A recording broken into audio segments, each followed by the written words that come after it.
It feels like every year we have the same debate. Which generation has the best media?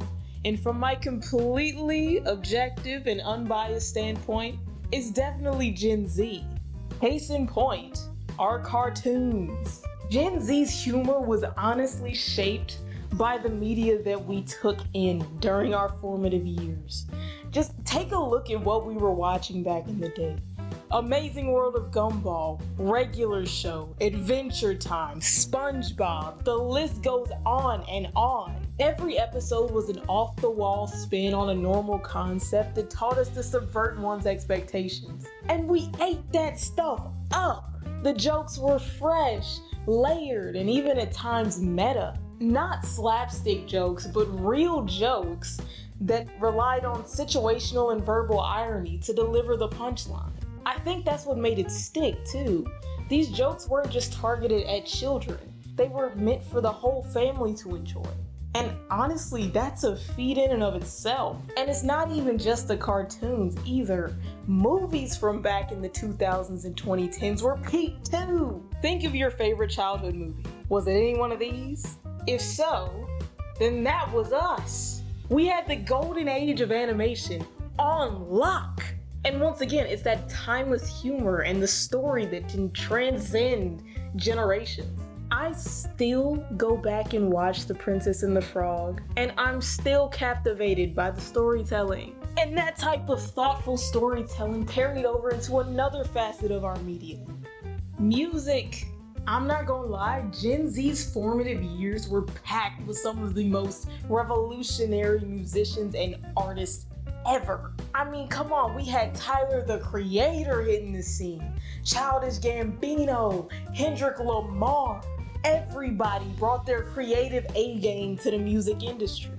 Like, peak nostalgia for me is going back and listening to 2000s recession era music. You know, like, I knew my rent was gonna be late about a week ago. You know, like that type of stuff. I think the theme with most things made in this period was timelessness. Most people can see themselves in these songs, and that's what makes them hit harder. It's not just a way to get you moving, it's a way to get you to relate. And that sticks with you. I'm not gonna go too deep into music from back then because we would be here for 2 hours. However, if you do want to see something similar, I have a deep dive up on how artists like Kendrick Lamar are shaping the music industry through this approach to music. And I'll link that right here. Video games. Let's take a trip back to 7th grade. It was time for computer class, and you and your friends had just sat down at your PCs and went to the best gaming website known to mankind, coolmathgames.com. Now, you had your classics like Duck Life and Fireboy and Water Girl, but everybody knows that you had to play Papa's Pizzeria or any of the Papa's franchises because there's a lot. Like, a lot.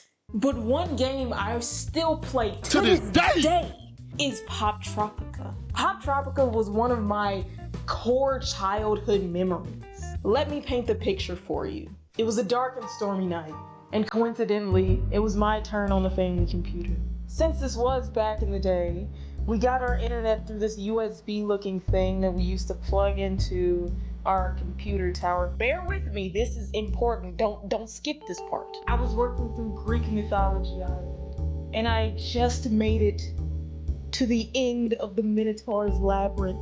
All that separated me from freedom was one final puzzle. Snakes would pop out of the slab of stone in a whack-a-mole-esque fashion. I had to click on the one with the red eyes 3 separate times.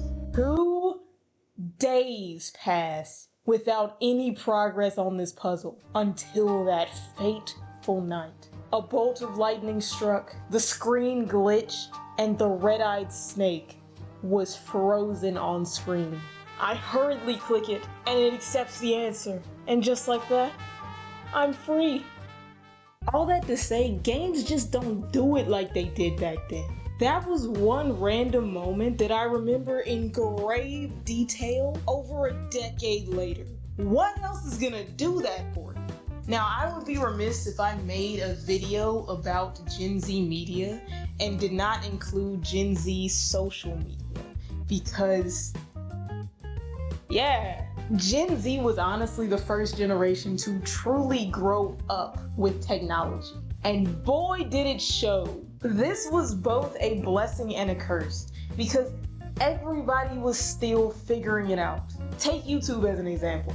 The very first video uploaded to this website back in 2005 was a video of some guy at the zoo. And now we have ages 1 through 100 fight for $500,000. But content was just regular people doing regular things, and anybody could do it.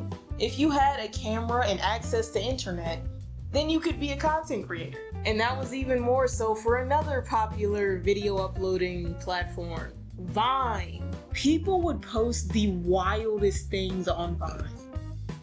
Okay, good. Where YouTube was more tame, Vine was like its chaotic younger cousin.